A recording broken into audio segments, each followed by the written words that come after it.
Hello दोस्तों, स्वागत है आपको आपके YouTube channel Ghazipur tricky classes में। आज मैं आपको क्लास 11th का चैप्टर 3 का क्वेश्चन डिस्कस करूंगा।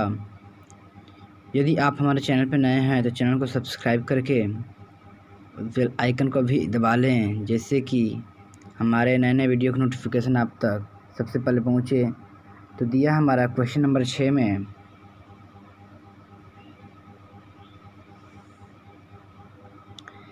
निम्न चित्र में प्रदर्शित समय वेग ग्राफ से ज्ञात कीजिए। एक हमारा ग्राफ दिया हुआ है, इस तरह से ग्राफ बनाया हुआ है और देख रहे हैं हम एक इस तरह से ग्राफ बनाया हुआ है हमारा। यहाँ से दिया है 10, यहाँ से लेके यहाँ से 20 दिया है, यहाँ से लेके यहाँ से 30 दिया है, 30 यहाँ से लेके यहाँ तक 40 दिया है, ठीक है। और यहाँ पर 0 से लेके 2 दिया है, प्लस 2 दिया है। ये हमारा मीटर पर सेकेंड में दिया है। ये हमारा क्या है, ये दूरी हमारा क्या है, समय को दर्शा रहा है, और ये क्या कह रहा है, वेग को दर्शा रहा है, ठीक है। यानी बोल रहा है समय वेग ग्राफ, ठीक है। समय नीचे वाला दर्शा रहा है, ठीक है, और वेग किसको दर्शा रहा है, वेग हमारा ऊपर के दर्शा रहा है, ऊपर की तरफ जो जा रही है रेखा, ठीक है, उसे दर्शा रहा है। यानी पहला क्वेश्चन बोला है 0 से 10 सेकेंड का औसत त्वरण क्या होगा। 0 से 10 सेकेंड का औसत त्वरण क्या होगा। अब देखते हैं,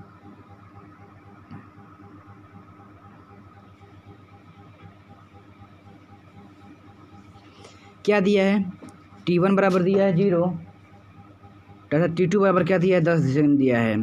t1 का मान यहाँ से अगर देखा जाए, t1 का मान क्या है, 0 दिया है, और t2 का मान क्या दिया है, 10 दिया है, ठीक है। यानी 10 बोल रहा है, यानी t1 का मान क्या है, 10, 0 हो गया, t2 का मान क्या है, 10 हो गया। अब देख रहे हैं v1 का मान क्या है, v1 का मान देखा जाए यहाँ पर क्या है, v1 का मान यहाँ से स्टार्ट है, ऊपर से स्टार्ट, ऊपर चल रहे हैं हम लोग, तो v1 का मान क्या हो गया, 0 हो गया, तथा v2 लास्ट में क्या है, +2 दिया है, यानी कितना हो गया, v2 का मान कितना हो गया, 2। अब त्वरण क्या हो जाएगा, a बराबर क्या होता है, यानी a बराबर होता है डेल्टा v अपान में डेल्टा t होता है, ठीक है। डेल्टा v अपान में डेल्टा t होता है, यानी कहने का मतलब हमारा ये है, a बराबर होता है v2 माइनस v1 अपान में t2 माइनस t1 होता है, ठीक है। अब इस सूत्र पे हम मान रख देंगे, हमारा क्या होगा, आंसर निकल जाएगा। यानी a बराबर हमारा क्या हो जाएगा, v2 का मान क्या है, v2 का मान है हमारा 2 माइनस v1 का मान क्या है, 0 अपान में t2 माइनस t1 होता है, t2 का मान क्या है, 10 से माइनस 0 हो गया, यानी कितना आ गया, 2/10 आ गया। 2 से कट करेंगे, 2 एकम 2, 2 पचे 10, यानी 1/5 आ गया, 1/5। यानी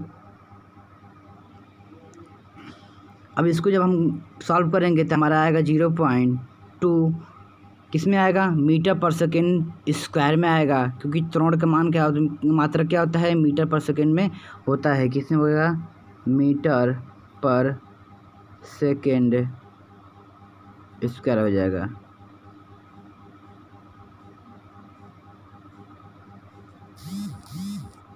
ठीक है। इसके बाद हम अगला देखते हैं, 40 सेकेंड में चली गई दूरी ज्ञात करना है। 40 सेकेंड में चली गई दूरी ज्ञात करने के लिए देखिए, सबसे पहले क्या करेंगे, यहाँ से लेके यहाँ तक हमको क्या करना है, दूरी ज्ञात करना है।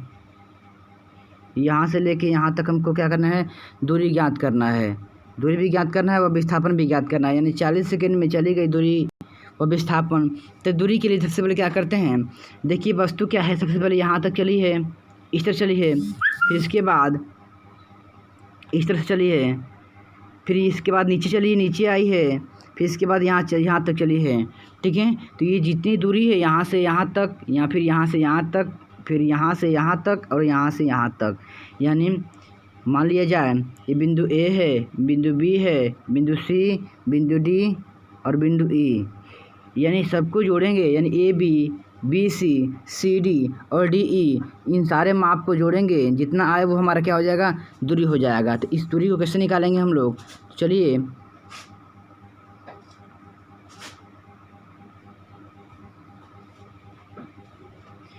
40 सेकंड में चली गई दूरी बराबर क्या हो जाएगा हमारा 10 से 20 सेकंड द्वारा चली गई दूरी प्लस 20 से 40 सेकंड तक चली गई दूरी, दोनों को जोड़ देंगे तो हमारा क्या हो जाएगा, ठीक है, दूरी निकल जाएगा। यानी त्रिभुज OBC का क्षेत्रफल,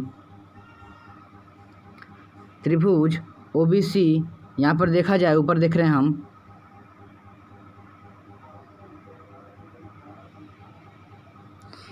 मान लीजिए यही त्रिभुज हमारा, ठीक है, त्रिभुज OB और C का क्षेत्रफल निकाल देंगे, यानी इस त्रिभुज का क्षेत्रफल निकाल देंगे और इस त्रिभुज का, यानी त्रिभुज क्या है C, यहाँ पर इसको कुछ मान लिया जाए, C मान लीजिए, यहाँ पर D मान लिया जाए, CDE का क्षेत्रफल मान लिया जाए, तो हमारा क्या हो जाएगा, दूरी निकल जाएगा। यानी 1/2, यानी त्रिभुज OBC का क्षेत्रफल प्लस CDE का क्षेत्रफल निकाल देंगे, यानी इस त्रिभुज का क्षेत्रफल और इस त्रिभुज का क्षेत्रफल निकाल देंगे तो दूरी हमारा निकल जाएगा। यानी क्या हो जाएगा, त्रिभुज का क्षेत्रफल का फॉर्मूला क्या होता है, 1/2 गुणते आधार गुणते ऊंचाई प्लस इस त्रिभुज के लिए हो गया, और दूसरे त्रिभुज के लिए प्लस लगाएंगे, 1/2 गुणते आधार गुणते ऊंचाई हो जाएगा, यानी 1/2 गुणते 20 गुणते 2, यानी ऊंचाई कितनी है, ऊंचाई तो हमारी 2 है, यहाँ से लेके यहाँ तक ऊंचाई कितनी है, 2 दिया है, और आधार कितना दिया है, आधार 20 दिया है, यानी 20 गुणते ऊंचाई हो गया, प्लस लगाएंगे 1/2 गुणते आधार कितना है, आधार यहाँ से ले करके यहाँ तक कितना है 20 दिया हुआ है, और यहाँ ऊंचाई कितना दिया हुआ है, ऊंचाई, ठीक है, ऊंचाई तो हमारे 20 दिया है ना, 20 सॉरी ऊंचाई 2 दिया है, ठीक है, यानी कितना हो जाएगा 40 मीटर हो जाएगा। इन दोनों को सॉल्व करेंगे हम लोग, ठीक है, यानी 2 से 2 कट हो जाएगा, 20 हो जाएगा, प्लस यहाँ से 2 से कट करेंगे, यानी 20 और 20 कितना हो जाएगा 40 मीटर हो जाएगा, हमारा क्या हो जाएगा, ये दूरी निकल जाएगा।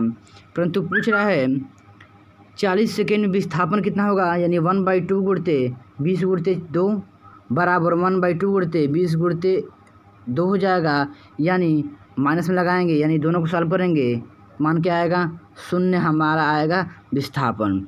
इसके बाद देखते हैं हम अगला चैप्टर,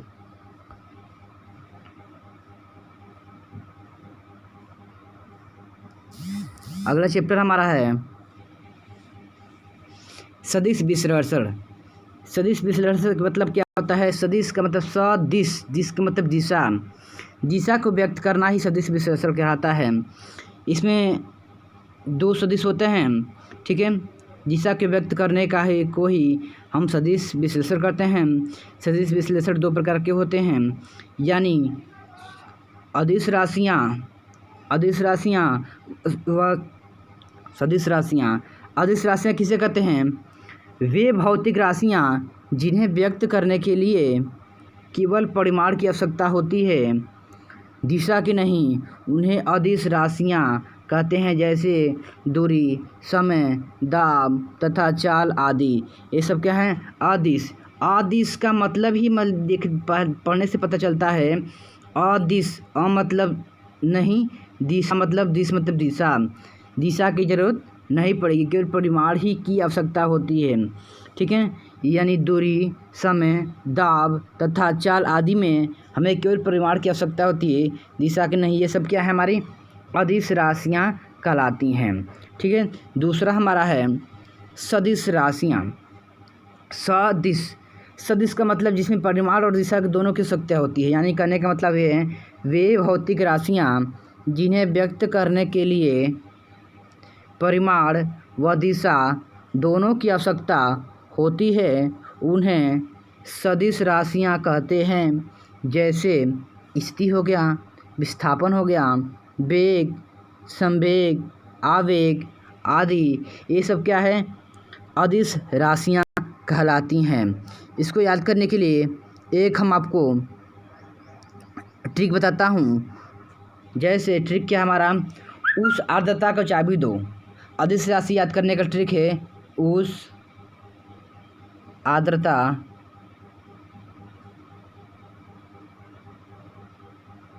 को चाबी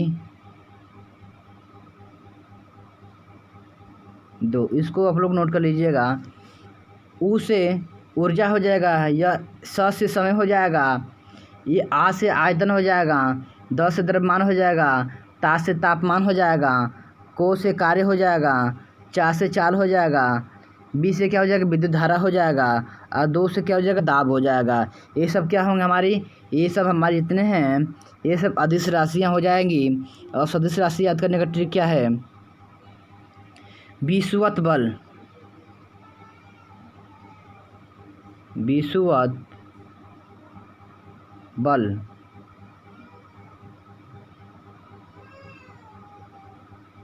विषुवत बल, ठीक है।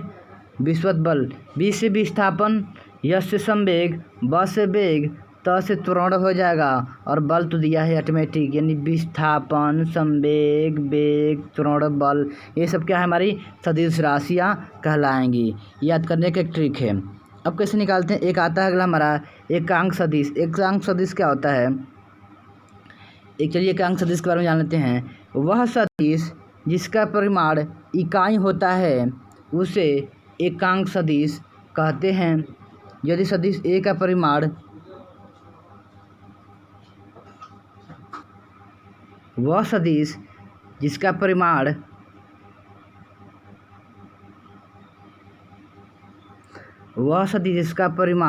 इकाई होता है उसे एकांक सदिश कहते हैं। यदि सदिश ए का परिमाण बी है तो सदिश ए का दिशा में एकांक सदिश क्या हो जाएगा, ये हमारा ए कैप बराबर वेक्टर बी अपान में मॉड में बी, यहाँ पर ए हो जाएगा, वेक्टर ए अपान में मॉड में बी हो जाएगा, ठीक है।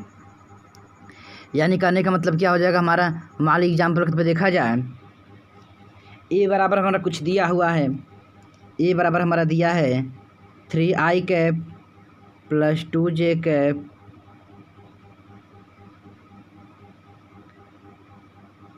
प्लस 4k कैप दिया हुआ है, 3i cap plus 2j cap plus 4k cap दिया है।